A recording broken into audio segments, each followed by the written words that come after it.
My name is Barbara. I'm 68 years old. I'm retired, a mother of 2 grown kids, still take care of myself, and yes, I'm completely in love with weightlifting. That's right, I love the gym. I lift weights, do cardio, stretch like a ballerina, and sometimes laugh to myself when I see the surprised look on people's faces as I run faster than the younger ones on the treadmill. But what no one expected, not even me, is that in the middle of a leg workout, I would trip over the unexpected. Over love, over a 40-year-old man, over the gym instructor. This is the story of a woman who learned to love her body after 60 and ended up discovering that her heart still needed a little training too. That just when you think you've lived it all, life can rewrite your plans. It's a story about freedom, about courage, and about the beauty of falling in love without asking age for permission. Because sometimes, the best part of life begins after everyone else thinks it's already over. I'm not sure when the gym became more than just a place to exercise.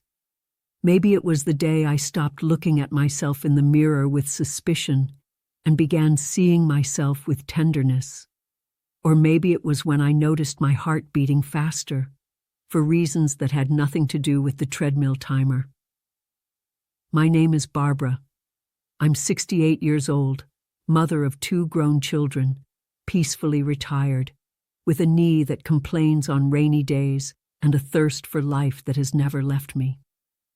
I know some people expect us to slow down at a certain age, to wear beige, to walk slower, to accept the end as some kind of mandatory phase.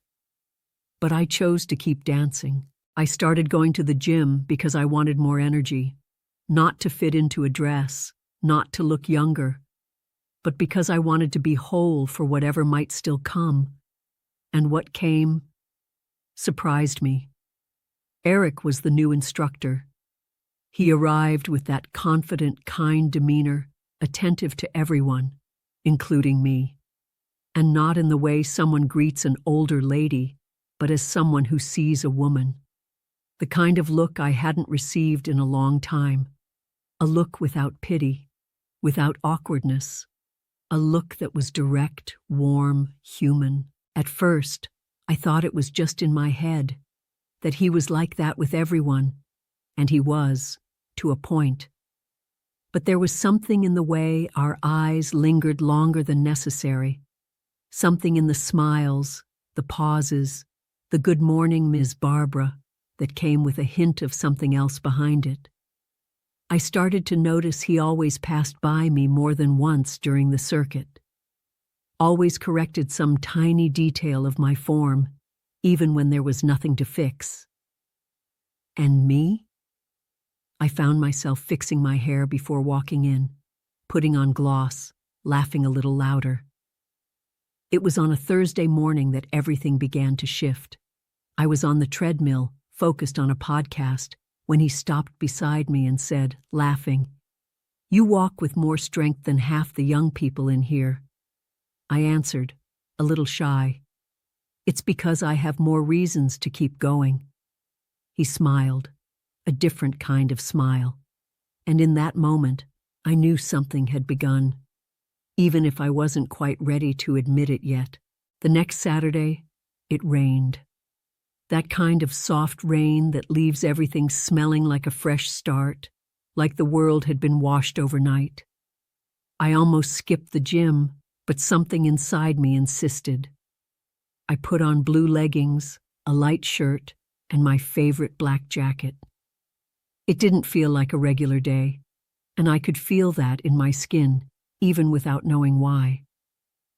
When I arrived, he was there, leaning casually at the front desk with a coffee in hand.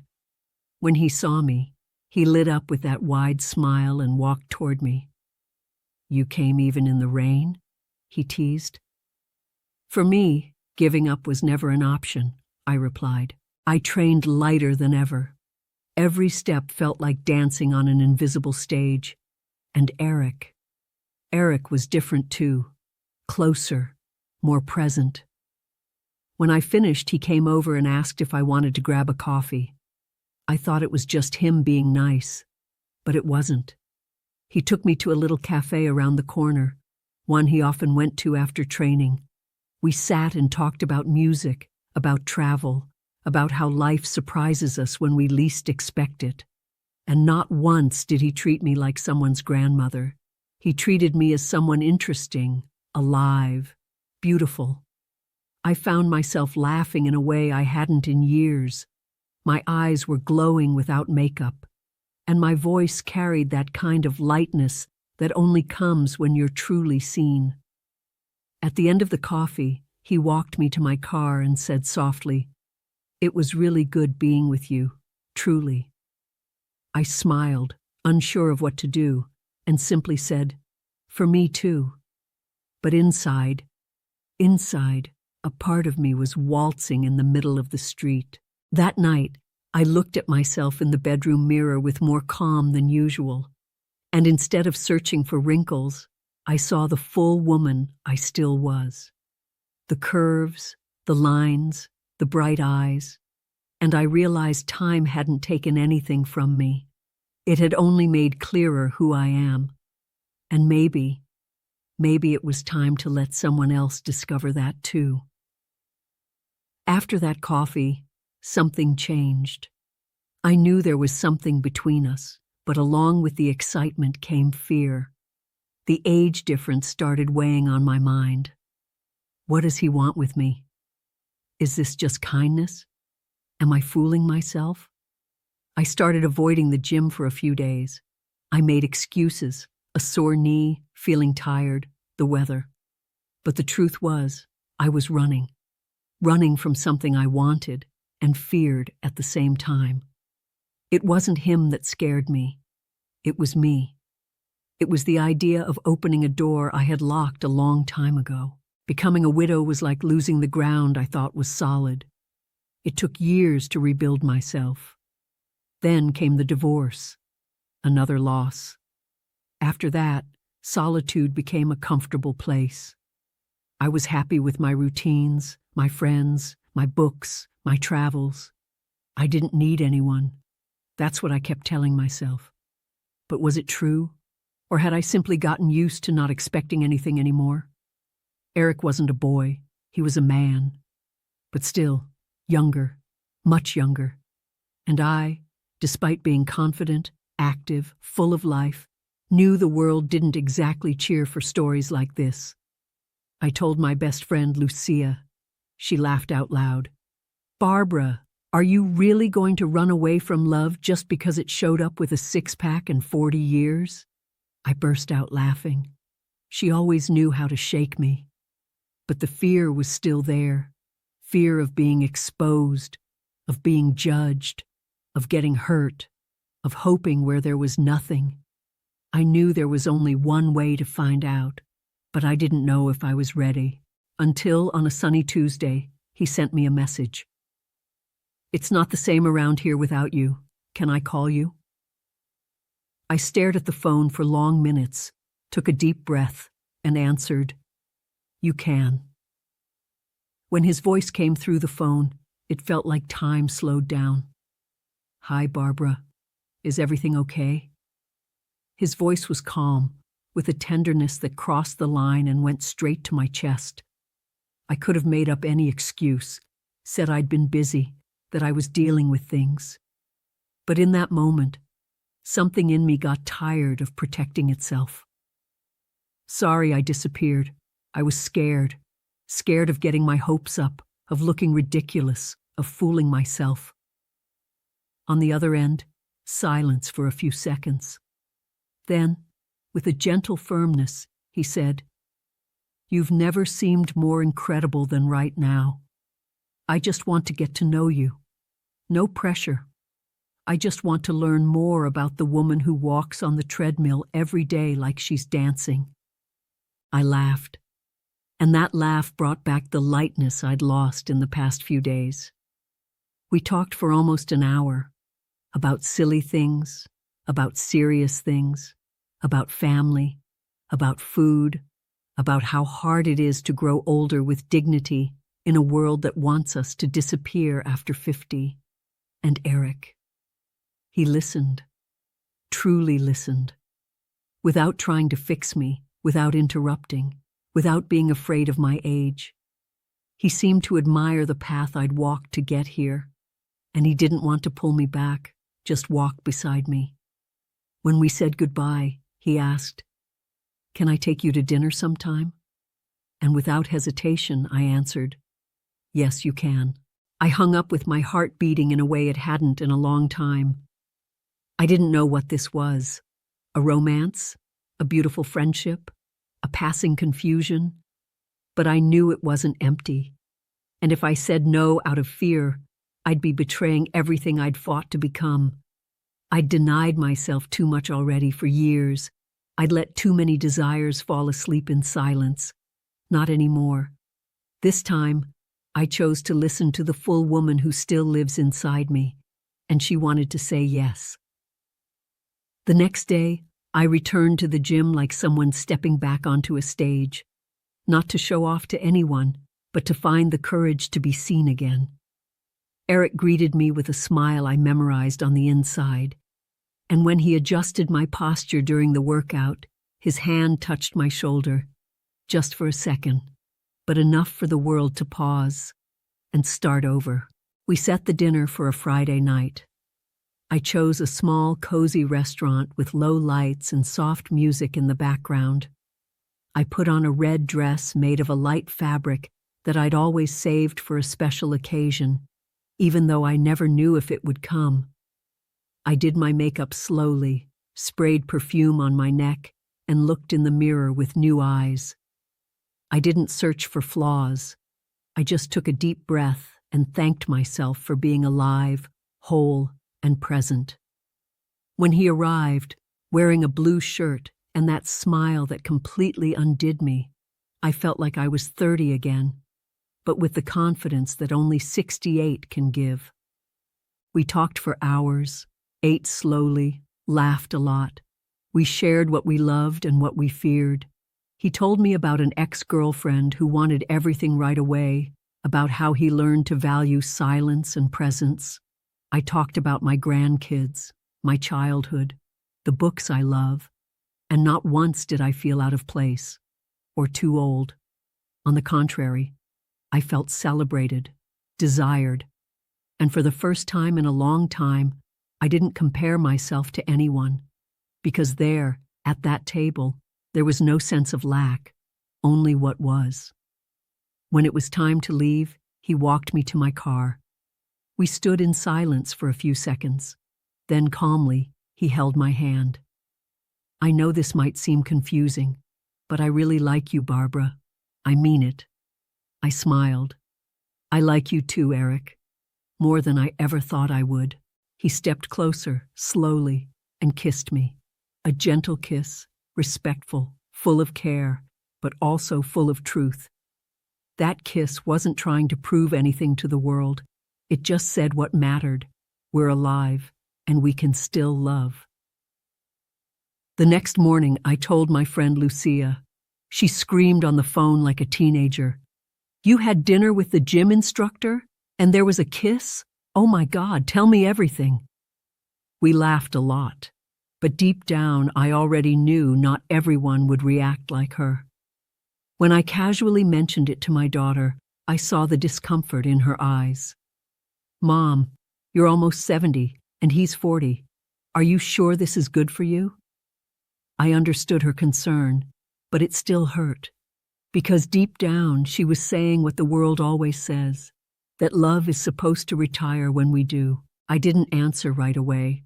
I just told her I was happy, that it wasn't an illusion or some fling, that it was something beautiful, light, and that it was doing me good. She tried to smile, but I could see she was still processing it. And that's okay.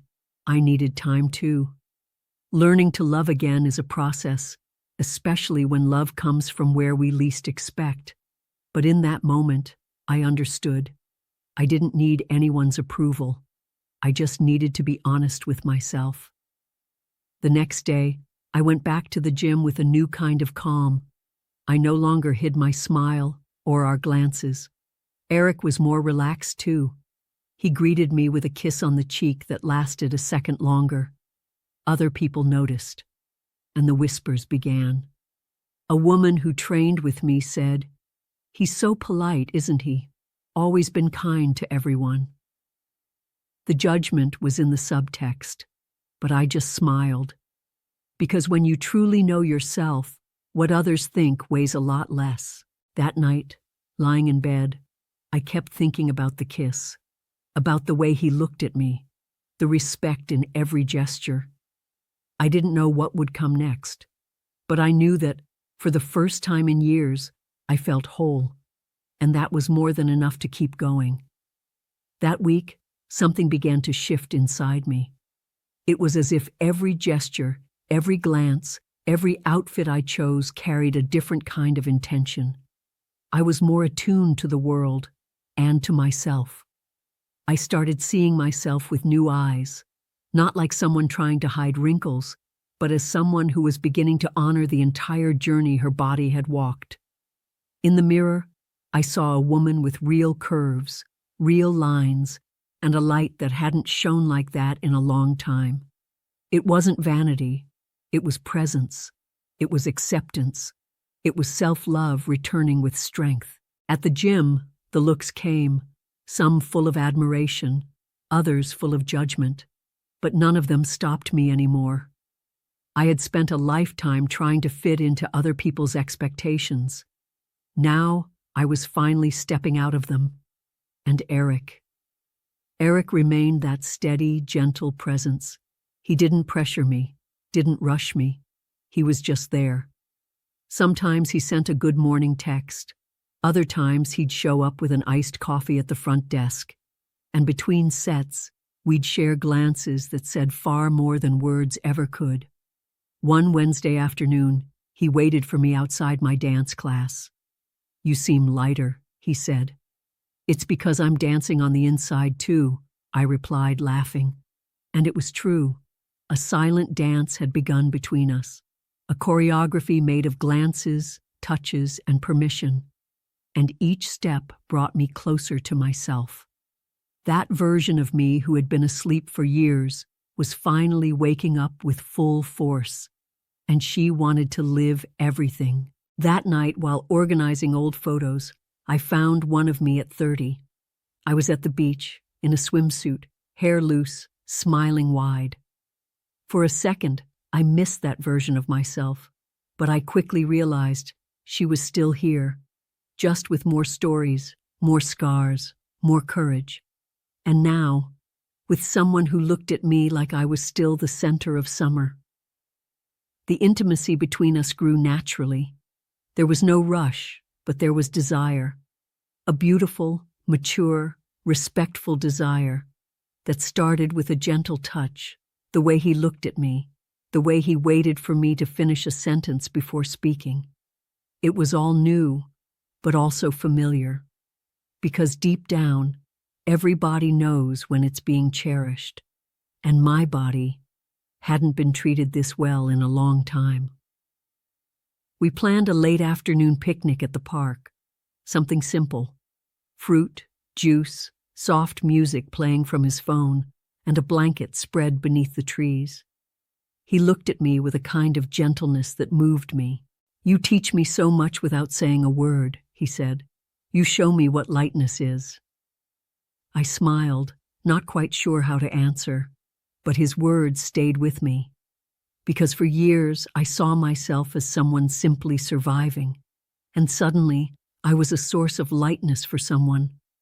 At 68, I had become a kind of anchor, and I didn't even know it. We laid side by side, watching the leaves dance in the breeze. He held my hand, and for a long time, we didn't say a word. Yet somehow, it felt like we were saying everything. I thought about how cruel time can be to women, how we're taught to be ashamed of our bodies, our desire, our age. But there, with Eric, I felt whole. I didn't need to hide, or explain, or justify. Just feel. And that was revolutionary. It was freeing. On the way home, he walked me to the door and kissed my forehead gently. "I like you just like this," he said. "Exactly the way you are." And that made me cry in the shower, not from sadness, but from gratitude. Because even after so many sacrifices, there was still room for love, and my body had known it before I did. The following Saturday, my two sisters came over. Helena, the oldest, always practical, direct, with a tongue sharper than sweet, and Leda, the middle one, more sensitive, observant, but still tangled in judgments. I made a light lunch, put on some background music, and somewhere between dessert and the second round of coffee, I said it. "I'm seeing someone, and yes, he's younger." The table went quiet for a few seconds. Helena set her fork down. "How much younger?" I took a deep breath. 28 years. Her eyes widened. Leda looked at me with a mix of shock and curiosity. The conversation that followed was everything I expected, and everything I had already overcome. "You think he has good intentions? What if he's just playing you? Can you keep up with him?" I listened calmly, without getting defensive, because now I understood. People's judgment is just a reflection of their own fears. It had nothing to do with me. It had everything to do with what they didn't allow themselves to feel. "I know what I'm doing," I said, "and I'm happy. That should be enough." Later, after they left, Leda sent me a message. "I'm sorry if I judged you. I was just surprised. But looking at you now, you look more beautiful than ever, and lighter. I think that's what really matters." I smiled, because love also exists to break patterns, even inside your own family. I wasn't trying to convince anyone. I just wanted to live in peace, and maybe, just maybe, inspire. That night, Eric called. "You okay?" "Family lunch," I said, laughing. "We survived." He laughed too, and we stayed on the phone, talking about nothing in particular, for over an hour. That was the kind of love I wanted, one that didn't need to prove itself, just be. After the picnic, I felt that something had settled between us, without the need for labels or explanations. We were two whole bodies, two different stories, two life stages that had found a rhythm in common. We started seeing each other more often, not just at the gym. A lunch here, a walk there, a recipe shared by text. And with every new moment together, a little part of me began to shed its layers, like I was slowly taking off coats I'd worn for protection all these years. One day, we were watching a documentary at my place when he turned to me and said, "Have you noticed how we almost don't need to talk to understand each other?" I nodded with a soft smile. It was true. Sometimes just a glance was enough. Other times, a comfortable silence would settle between us and feel more intimate than any conversation. There was a kind of listening between us that came from deep within, a listening that embraced, respected, and gently said, "You can be yourself, and that's enough." Our relationship wasn't built on grand gestures. There were no flowers at the door, no dramatic surprises. But there was presence, and more importantly, there was consistency. That, perhaps, was what disarmed me the most. I had grown used to relationships that came with urgency, with fears dressed up as passion. And now, I was discovering that love could also come with calm, with simplicity, with maturity, and that was deeply beautiful. Still, the insecurities would visit. On some days, I'd look in the mirror and wonder if he'd grow tired of me, if my age would eventually become too much.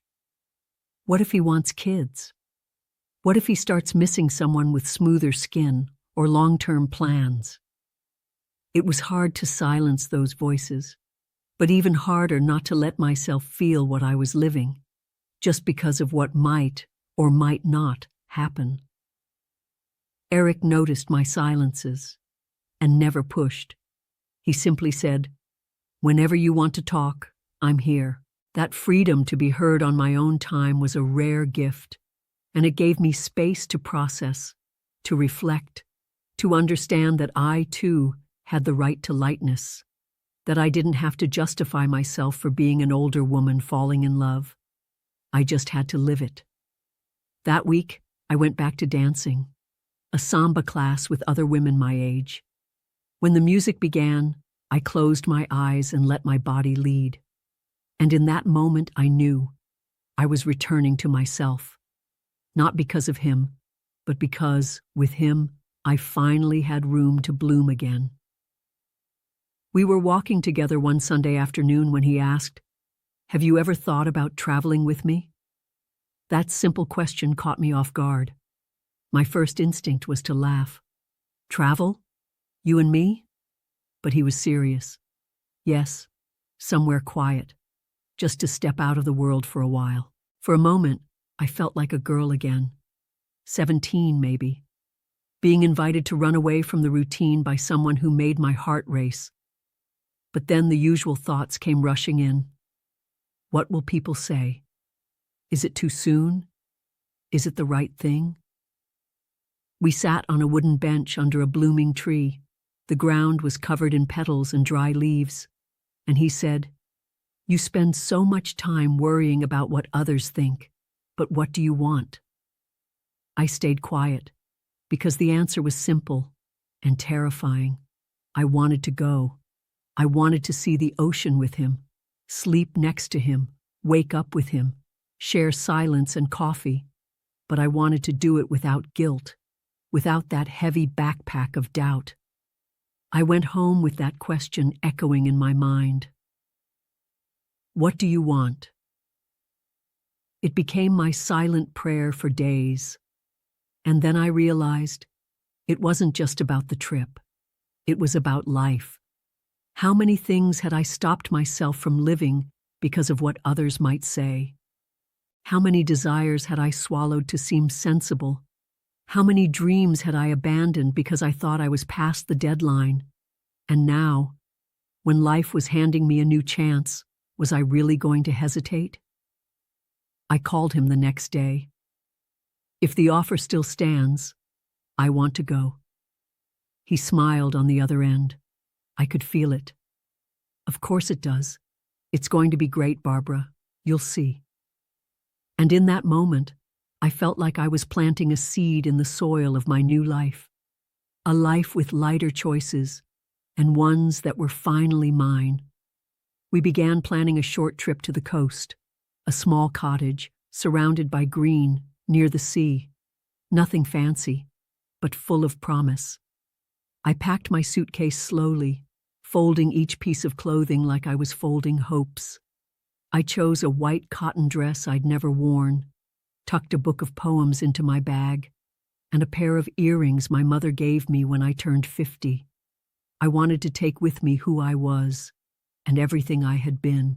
The night before, I went to bed with my heart restless, excited, happy, and alive, because more than anything, I felt like I was saying yes to life, and that, at 68, might just be one of the bravest things a person can do. We arrived at the cottage on a sunny Friday. The air smelled of eucalyptus and ocean salt. The windows were wide open, letting in the light, and everything seemed to whisper, "Relax, you've arrived." Eric carried the bags into the bedroom and went off to make coffee. I sat on the porch, watching the distant sea, and felt a peace I hadn't known in a long time. It was as if everything inside me had finally settled into place. We walked barefoot on the sand, holding hands. He picked up a small shell and handed it to me, saying, "To remind us we can always begin again."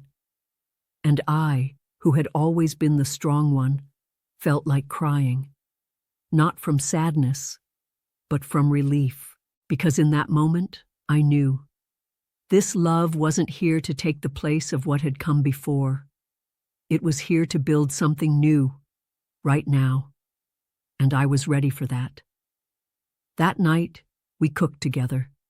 He chopped vegetables while I stirred the pot. We laughed at our clumsiness. Then we had dinner by candlelight, the kind you improvise. And between sips of wine, he looked at me seriously. "You've taught me so much, Barbara. About time, about the body, about love. Thank you for letting me be with you." I held his hand, moved.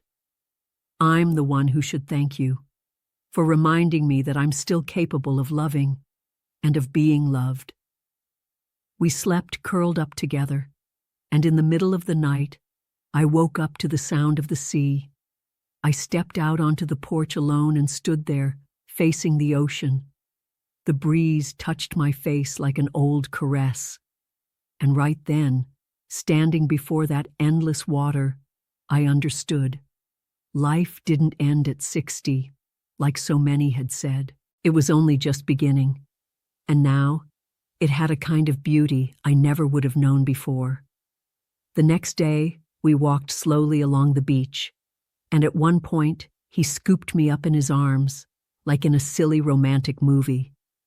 I laughed so hard I nearly lost my breath, and with his face close to mine, he whispered, "You are my place of peace." I closed my eyes and thought, the sea knew, it always does, when we finally arrive where we belong. After the trip, something in me had shifted. I felt calmer, more whole, but also more sensitive. And with that came the doubts, not about him, but about myself. I started to wonder if I was being naive, if I was letting myself get swept up in something that could end up hurting me. The age difference, which for days had felt invisible between us, suddenly reappeared in my mind like a silent wall. What if he gets tired? What if, in a few months, he wants a life I can no longer offer? Eric noticed my quiet retreat. I replied less often, avoided extending our time together, started filling my days again with other tasks, and with his usual tenderness, he gently asked to talk. "If something's changed, just tell me. I don't want to lose you to a fear that might not even need to exist." I took a deep breath, and I cried. Cried like someone opening a dam. I told him everything I was carrying, fear of the future, fear of judgment, fear of pain, and instead of trying to talk me out of it, he just held me. A long, steady, silent embrace. "I'm not here to promise you what I can't give, but I'm here now, fully. And it's with this now that I want to build whatever comes next." Those words etched themselves into me. They reminded me how many times I had tried to control everything to avoid pain. And still, the pain came. Because love, at any age, requires risk. And more than anything, it requires surrender. And there, in Eric's arms, I knew I was still capable of that. The next day, I went back to the gym. I put on my favorite workout clothes, the ones that make me feel comfortable and beautiful. I walked in smiling, not hiding. When I saw him, I gave him a slow kiss on the cheek. I noticed some of the women watching us, but this time, it didn't bother me, because I didn't owe anyone an explanation, and because loving, honestly and openly, is always worthy, at any age. As I was leaving, an older woman with white hair approached me. "You inspire me, you know. The way you live, the way you smile. It makes me believe there might still be something good waiting for me too." That broke me and rebuilt me, because I realized that what I was living went beyond me. It was also a silent cry for all the women who were taught to give up too soon. I went home with peace in my heart. I didn't need to know how the story would end. I just needed to live the next step, and it was beginning right there, with that smile that greeted me every day at the gym door. One lazy Sunday afternoon, we sat on my porch, sipping tea and listening to jazz. Eric was staring at my hands. He gently took one in his and stayed quiet for a moment. "Your hands are beautiful," he said. I smiled, shy. They're full of veins, spots, wrinkles. Yes, he replied, full of history. It was one of the most beautiful things anyone had ever said to me. For so long, I'd seen my hands as a symbol of time passing, and in that moment, they were celebrated. The beauty of aging is learning that what once caused shame can become a source of pride. My hands had held children, wiped tears, written letters, cooked for so many, cared for those I loved. They deserved to be seen with reverence. And now, they were. Eric kissed the tips of my fingers, and in that gesture, I realized there was no longer any part of me that needed to hide. That night, I lay next to him, with my head resting on his chest. "Have you never been afraid of the age difference?" I asked. He paused. "No, because when I'm with you, I don't think about that. I think about what I feel, and what I feel is love." I took a breath. "And what if one day I get sick? If I age faster?" He smiled. "Then I'll love you slower, at whatever pace you need." I stayed quiet, eyes filled with tears. This was the kind of love I didn't know existed, and that now, at 68, I was living. The following week, he came over for dinner. I made lasagna, set a beautiful tablecloth, lit a candle. He arrived with flowers, sunflowers, my favorite. We sat, we ate, we laughed, we toasted. And at the end of the night, we danced in the living room without music. Just our steps, our bodies, our time. And in that dance, I understood. Love doesn't need an audience. It only needs presence. In the days that followed, I realized my life had changed, not because he was young, but because with him, I felt alive, whole, desired, respected, and that brought me back to myself. Every piece, every layer, every detail that time had never truly taken away. And that's when I made my decision. I would no longer let fear be louder than the joy of being alive. Because I deserved all of this. Because we both did. It was my granddaughter's birthday. A chaotic, joyful afternoon filled with kids, balloons, cake, toys everywhere. The kind of mess that only a child's party brings. Eric was there, helping blow up balloons, pouring juice, being kind to everyone. And slowly, I noticed that my family was beginning to accept his presence as something natural. Even my daughter, who had once hesitated so much.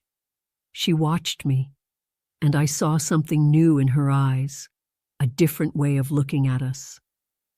At the end of the party, while we were clearing the plates, she pulled me aside. "Mom, you look happy, really happy. I don't think I've seen you like this in a long time." I was moved. I am. Scared sometimes, of course, but very happy. She smiled. "Then I'm going to learn to be happy for you too." We hugged. And in that embrace, so many things healed. Because the blessing of those we love has the power to soften guilts that shouldn't even exist. Later, during the birthday song, my sister Leda nudged me. "So, are you going to tell the whole family, or should I?" I laughed, picked up my glass of sparkling wine, tapped it with a spoon, and said with calm, steady voice, "I'd like to take this chance, since everyone's here, to say that I'm in a relationship. Yes, he's younger, and yes, I'm happy, and that's what matters." The room fell silent for a second. Then came a few claps, laughter, jokes, and some genuine hugs. Eric looked at me from across the room, eyes full of emotion. He walked over and hugged me tightly, and right there, surrounded by so many people, I felt celebrated. As if finally, I was living a story that no longer had to be hidden. A story that could now be told out loud, with pride, with affection, with truth. That night, before bed, he said, "You were so brave." I replied, "No, I was just whole." Because love, to be lived in its fullness, demands wholeness. And me, I was whole for the first time in a long time. And so, with a glass in my hand, surrounded by colorful balloons and children running through the house, I knew it's never too late to love. Never. The days after the announcement passed with a new kind of lightness. It felt like now everything fit. I fit in him. He fit in me. And the two of us together fit in the world, even if some people still raised their eyebrows or whispered behind our backs. But none of that mattered anymore. Because love, when it's real, doesn't need to convince anyone. It simply is. Presence, a glance, a laugh, a touch. Ordinary and miraculous all at once. One afternoon, we were walking downtown when he suddenly stopped in front of a shop window. It was a photography store. There were picture frames, vintage cameras, leather-bound albums with blank pages. "Let's take a photo together?" he asked. I laughed, surprised. Now? Now. We stepped inside, and a few minutes later, we were standing in front of the camera, his arm around my waist, my head resting on his shoulder. The photographer asked us to smile, but he didn't need to. We were already smiling before the click.